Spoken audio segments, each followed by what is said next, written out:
Hello everyone, welcome to the class of business to business marketing. So, in the last lecture we were talking about segmentation. So, what role segmentation plays in the market is sometimes is known to us, but generally we do not understand much about the B2B market because this is a separate slightly different complex market. So, people do get confused about the segmentation process that needs to be done in the B2B market.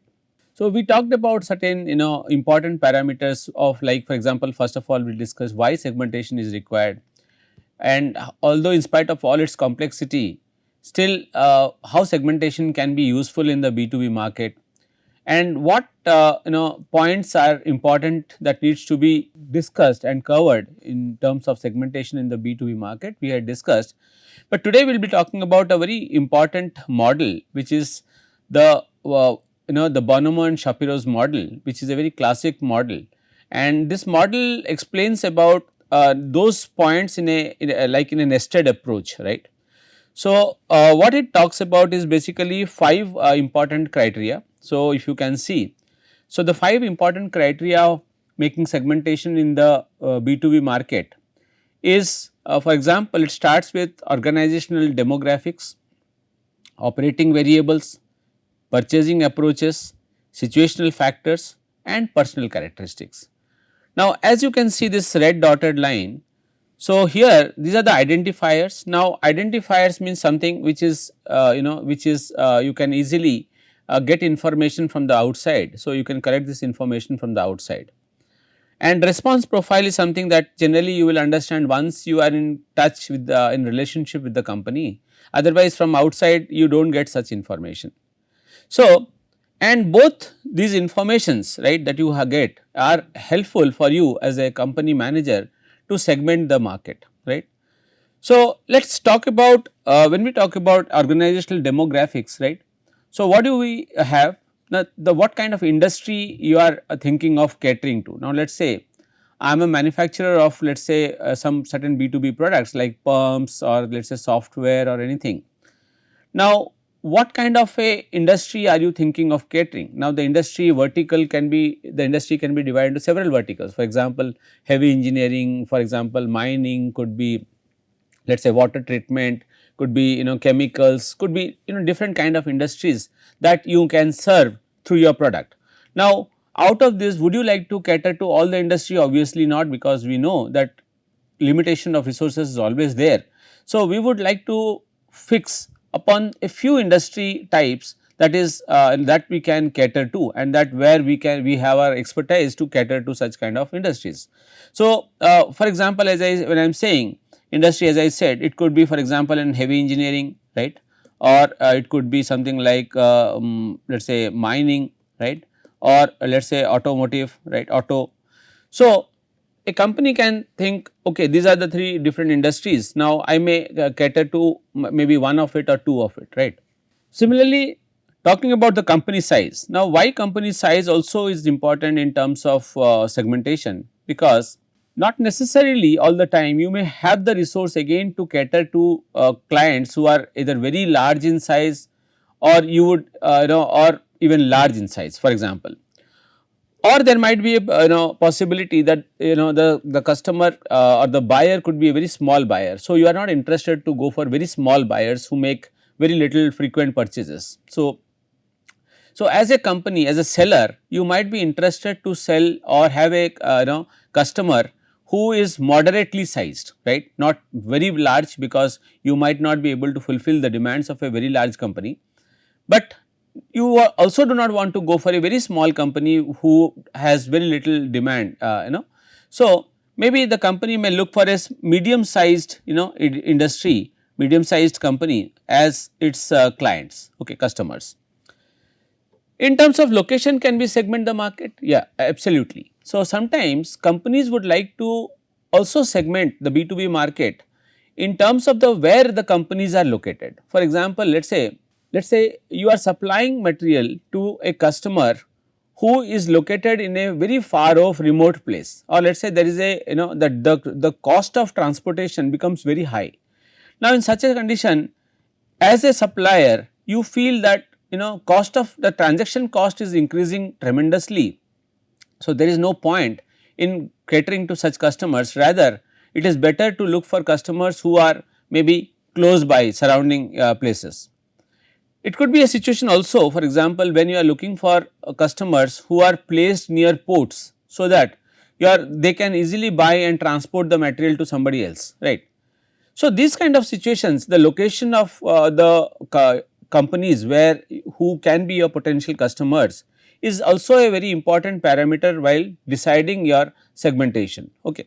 So, first part is, we have understood demographics, then coming to operating variables. Now, interestingly, these are things which are very exclusive to the B2B market. Now, when I am talking about operating variables, that means I can segment the market on basis of the kind of technology the my customer, my company, the buyer is using, my customer is using, or the kind of products or brands it is using. So, here I am talking about the brands and the products being used, brands or product being used.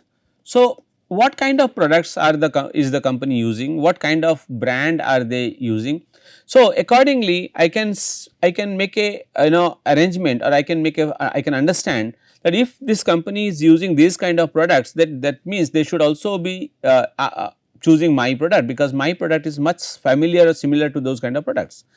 So, what kind of technology they are using, what kind of user status they have, for example, what kind of purchases they make, for example, one of them, what amount of purchases they make, what kind of brands do they buy, what kind of products do they largely use, and what is the capability of the customer. Is the customer again a very technology driven customer, very high end customer who has a good knowledge about technology, or somebody who needs a lot of hand holding.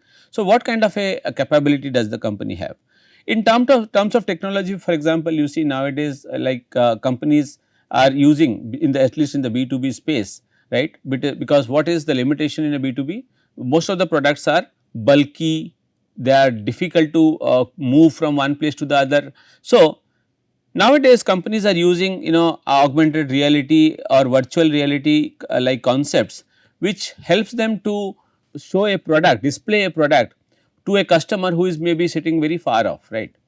So, by using such kind of technology, using AI based artificial intelligence based technologies for lead generation and many other new technologies that are coming up in the B2B space, the company can understand what kind of a customer am I dealing with. Is my customer a tech savvy customer, or it is a customer who is not so tech savvy.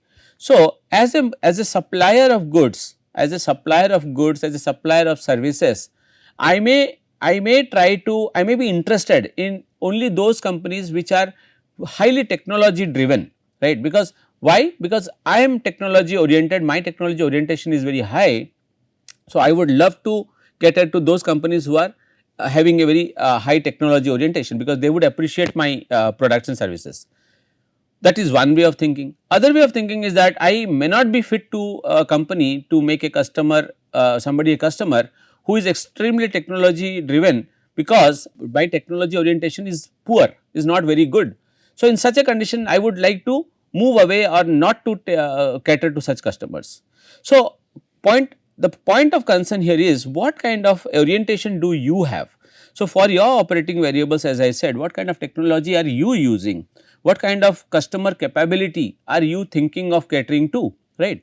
Similarly, in terms of purchasing approaches, when you think about segmenting the market in terms of purchasing approaches, what happens?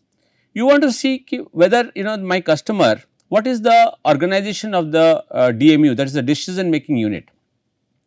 Now, the decision making unit, or we sometimes also understand as the buying center, right. So, buying center. So, in the buying center. So, what we are saying is the people in the buying center. So, what kind of a relationship do they hold, right?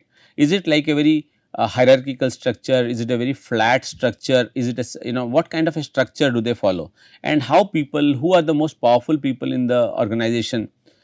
So, accordingly I can also segment the market. For example, giving just explaining you, let us understand like this, because I am a person who, or I am a company who has a very strong finance team, right. So, our understanding of finance is very strong. Now, I would like to cater to those companies where again the finance department holds a very high position. Why? Because I can understand that if I cater to such kind of customers, they would understand me better and they would, I can understand them and appreciate them, right. So, I can understand their needs and wishes and accordingly I can cater. But suppose I am good at finance and I am trying to cater to companies where people of only the tech oriented people are at the top of the company, at the helm of the company. Now, in such a condition, if I want to cater to them, there is a possibility, there is a large possibility that the kind of discussion we will have, that the kind of negotiation we will have between the companies, the buyer and the supplier, we may be at a very different page altogether. So, they may be asking for something and we might not be understanding them, or we might be trying to say something and they will not understand. So, these kind of issues can happen. Then purchasing policy. Now, when I am talking about purchasing policy, generally we talk about centralized and decentralized policies, right, centralized and decentralized. So, accordingly I can also segment the market whether I want to cater to customers who have a centralized policy system or who have a decentralized policy system. Now, it depends on what kind of a company I am. As a supplier, let us say I am a large supplier and I want to supply to only a few companies, but I want to supply in a bulk, right. So, by that maybe I can get a yearly annual sales which is confirmed to me, right.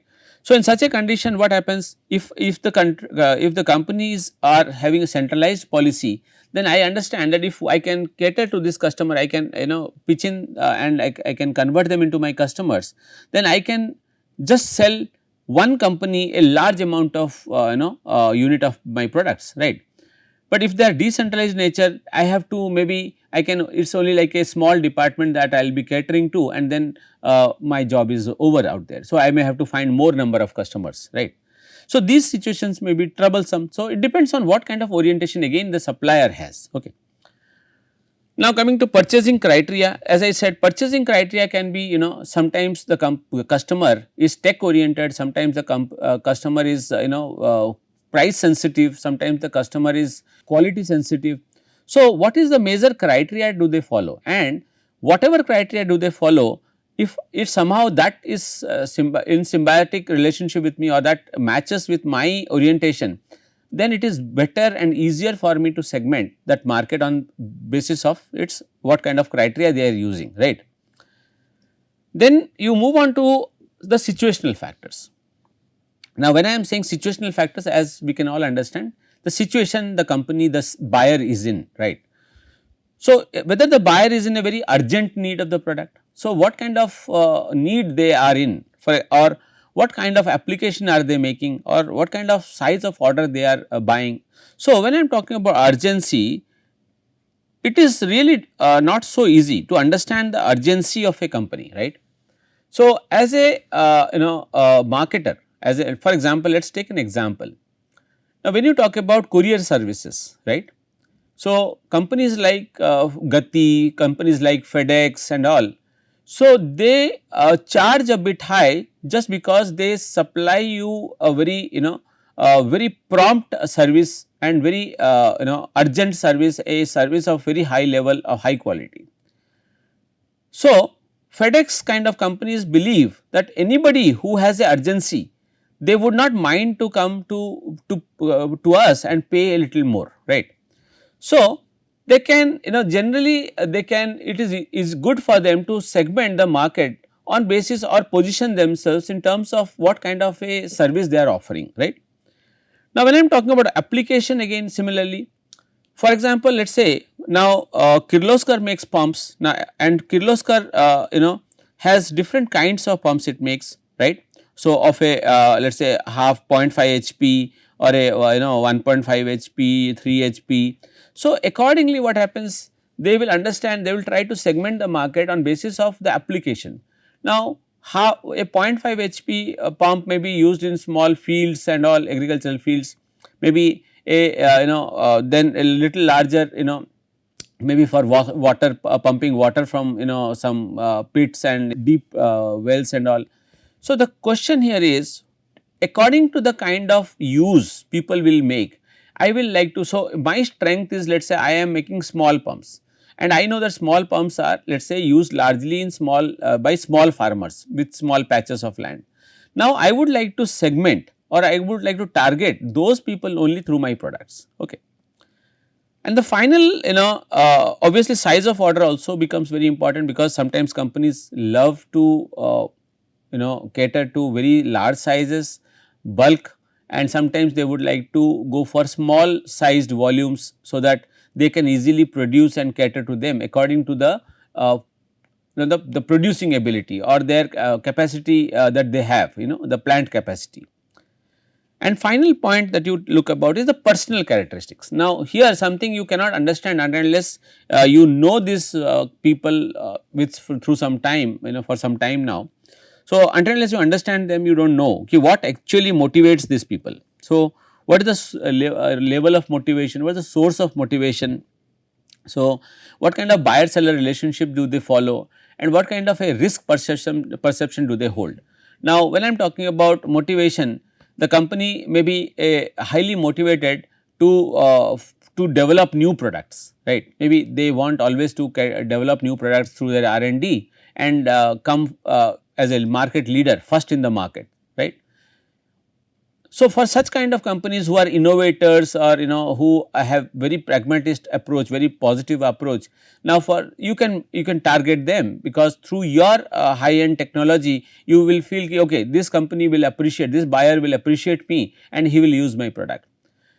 But if suppose somebody is, let us say, is not so motivated, and he feels like we will just follow the market, then that is a different kind of strategy altogether. Now, buyer seller relationship again comes very handy, because what kind of buyer seller relationship does the company want to manage. Now, sometimes companies orientation is price only, let us say, which is called the arm's length relationship. Now, when you talk about arm's length relationship, you are talking about a situation where the company selects a supplier on basis of the lowest price. Okay.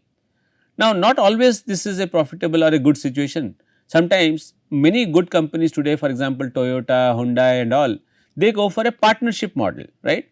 So, in a partnership model, what happens, the companies are highly dependent on their suppliers for a lot of objectives of theirs, right, for inventory management, for production and everything, right. So, even new product development, right. So, in such situation, so the buyer seller relationship, what kind of buyer seller relationship do they want to manage, and what kind of risk perception, are they risk takers, are they averse to risk, that means they avoid risk. So, accordingly also you can develop the market, segment the market. So, these are some of the points that Bonama and Shapiro had explained in their nested approach, and these points are very successful and very useful, very critical for especially B2B marketers, because in a B2B market segmentation is obviously a challenge. So, there are several ways of understanding how I can segment, and you can use many of these features, right, to segment the maybe multiple parameters can also be used. Okay. Now, once you have segmented the market, then comes target marketing. Now, as you see here, what it says, after segmenting the market into various potential segments, the company should then evaluate these segments. If you do not evaluate, then how would you know which segment is the most profitable or the best segment for you? Sometimes profitable may not be the right word, sometimes maybe the best optimal segment. Why? Because you can justify in creating a relationship with this kind of companies. Sometimes companies which may give you a lot of return, good profit, might be very demanding also in certain services and other things which you might not be able to provide.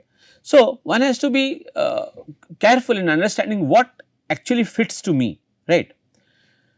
So, therefore, it should select the target segment, right, and decide which segment or which marketing strategy it will adopt. Now, as you can see here, the B2B sellers are targeting B2B buyers in certain ways. Now, in terms of geographical location and all, 71%, in terms of the industry vertical that they are interested in, for example, heavy engine, heavy machinery, you know, all these whatever differences you can make in the different kind of verticals, 59%. So, account specific, so particular accounts, large accounts, small accounts, you know, central accounts, you in terms of accounts that you hold. So, 50% of the way they are targeting.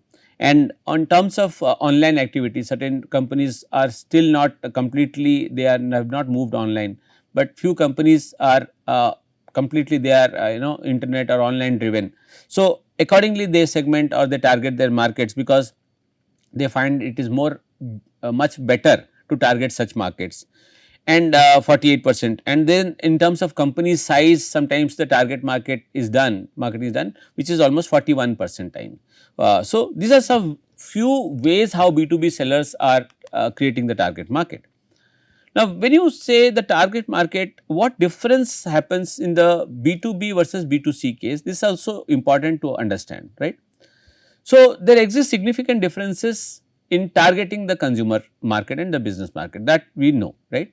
So, for example, few points if you see, now your target audience is somebody in the B2B market is a large company, right, who and there would be very few in number, and you have to build a very strong relationship with them, maybe you have to build a personal relationship with them, and the kind of promotion that happens is mostly through a kind of a magazine, journal, trade show, all these kind of things.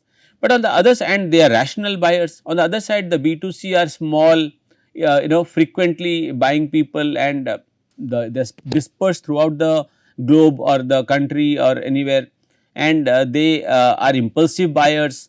And here awareness is a very important criteria, rather than let us say in comparison to let us say negotiation or something. So, what happens, and here the short selling cycle, and here there is a very long selling cycle. That means what? The purchase cycle to sell a B2B product, it takes lot of time, right. But in terms of a B2C, it is a very short time, right, because it is a kind of a impulse buy, and it involves families and all. So, these are some differences which help us to understand how to target the consumers in the B2B and the B2C. Now, coming to the next important discussion is how to evaluate. Now, as I said in the last to last slide, that you have to, once you identify the segments, then you have to identify which is the most profitable or the potential segment, right. So, here we have to evaluate. Now, market segmentation merely identify potential opportunities, and the most attractive market that a firm can serve, right, effectively through its limited resources. So, before you finally say this is my target market and I want to cater to this market, one has to first calculate, find out whether it is even profitable or not, whether it has a potential or not. So, the potential profit and competition situation of various segments must be evaluated, right. So, two important points here we will talk about. One is the market profitability analysis. So, choosing segment which is profitable in comparison to the others is through a market profitability analysis, and choosing market with less strong competitors, so that you can easily penetrate into the market, you can create a market share, right, good market share. It is done through competitive analysis. So, these are the two major ways through which we identify the potential segments. Now, coming to the profitability analysis, the first point that we were discussing. So, four important points are there. So, we calculate, let us say, the market potential, the sales potential, the sales forecast and profitability. Now, when we say market potential, the most optimistic estimate of amount of product an entire market will purchase. Now, what does it mean? It means that what is the potential that how many people will buy, what amount of sales can happen, right, in an entire year of time, right, entire year is what we talk about as the market potential. So, how many people are there, how much will they buy? So, if we can have a kind of a analysis, we can make a identify it, then that helps us to understand how potential is the market. Is it sufficiently, does it have a large potential or not? And in terms of sales potential, most optimistic estimate of company's share. Now, for example, if let us say if I want to know ki how many companies are there for this particular industry, in this particular industry, and what is the kind of sales they are making, what is the share of each company, right. For example, when I am talking about let us say engineering. Now, when I am talking about engineering, I am talking about L&T, I am talking about Gammon, I am talking about GMR. So, I am trying to understand now what is the potential of let us say L&T, right. What is the sales potential of L&T in its given market. The third point we talk about while estimating the profitability analysis is the sales forecast.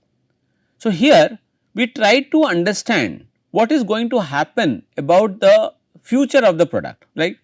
So, sometimes some products will grow tremendously. For example, given an example, now there is a new thing that has been started in India. So, trading of power trading or power products, trading of power products in the market. So, there is a company called Indian Energy Exchange. Now, Indian Energy Exchange helps in the trading of power, different power products which are sold in the market, traded in the market. This is a company which is completely into a new kind of a product, and it is new to the Indian market. Now, this is completely a B2B product, right. So, companies can, power generating companies can trade with through IEX. Now, what is happening? Now, IEX is growing at a tremendous pace, exponentially growing, right. So, every year the sales is growing 20%, 25%, 30%, 35%, right. Similarly, one more company is, for example, which is CAMS. Now, CAMS is a mutual fund. It's like the regulator for the mutual fund industry. You can say, not regulator exactly. It is the one which is like a gateway, right, for the mutual fund. All mutual fund companies have to join some or the other kind of a gateway, for example, right. CAMS is one which almost holds 60-70% of the mutual fund industry's market share. Now, and it is growing again at a 25-30% annually. Now, that is a huge growth. So, we know that such kind of industry forecast will help us to understand that whether the profitability is higher or not. But again, the question is, okay, fine. Now, CAMS has a very high profitability growth forecast, but is it profitable? May not be. Why? Because the kind of margins that it generates from each company who are its customer, for example, let us say HDFC, right. For example, let us say SBI mutual fund, or let us say DSP mutual fund. Now, when they are customers to CAMS, the kind of margin on each customers or on the individual customers that HDFC AMC holds or State Bank holds or anybody, that they pay to CAMS for each customer is extremely thin. So, because of it, what happens? The challenge is now to improve the profitability. Okay, sales is high, but the margins are very thin. So, in such a situation, we also have to ensure that a company is not only having a good forecast, good sales potential, but also has a profitable potential, right. Now, how to compute market potential? Now, let us solve a small problem. So, market potential is an evaluation of the sales you can expect from a product or service you plan to offer, right. So, just the formula is very simple. So, market potential is nothing but your market size into unit price, okay. But is it all so simple? Let us see. Suppose a company is producing machine which helps textile manufacturers in their dyeing process, right. Assume that there are 10,000 textile manufacturers in the country. So, India there are, assume, it may not be correct. So, 10,000 manufacturers in the country are there, and one machine is 2 lakh rupees. So, can we compute this market potential? Let us go by the simple formula. Now, market size is 10,000 into unit price of each is 2 lakhs. So, that comes to something whatever 2 billion or something, right. So, is the value. So, this is the potential. So, is it correct? Is it a good sufficient information? No. Do you think all 10,000 textile manufacturers in the country will now buy your product, our product? Not at all, right. So, there might be competitors also. So, we need to see what is the potential for us, we have to understand that.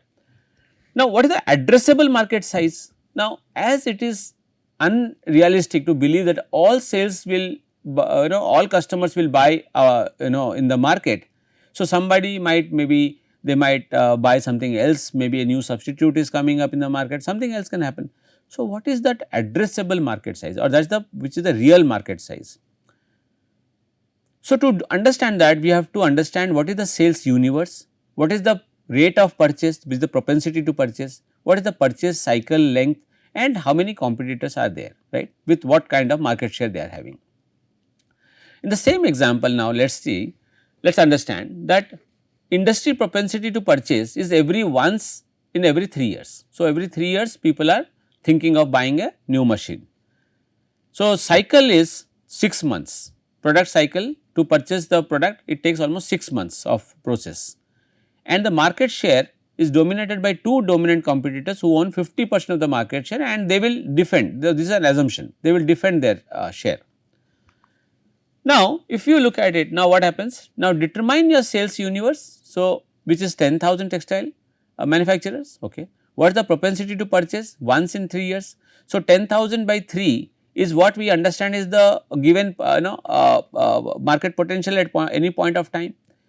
So, 10,000 by 3 is 3,333 per year, okay. Now, what is the cycle length? Now, 6 months. So, if I say if I take it as every 6 months, that is the point of time, right. So, 3,333 divided by 2, which is half a year. So, 1667 units will be in demand, right, and out of which the competitors are holding already 50% of the market share. So, 1667 divided by into half, so we have 50%, so that is almost 833. So, the market potential that the company now can understand, the addressable market potential that they can actually target is 833 into 2 lakhs, which is 166.6 million, right. So, the real available target market is 833 textile manufacturers to sell at any given point of time, that is an important word, out of a starting universe of only 10,000 buyers, right. So, this is how we address the market size and the market potential. So, here I would like to wind up, because I think we will continue whatever is left in the next lecture. So, I think you are clear with what we have discussed today. One is the Bonama Shapiro's model and the different characteristics of it, and how that helps you in segmenting the B2B market, and then what is the target market and how to calculate the market potential is something that also we learned, right. So, thank you very much. We will meet in the next lecture. Until then, take care. Thank you very much.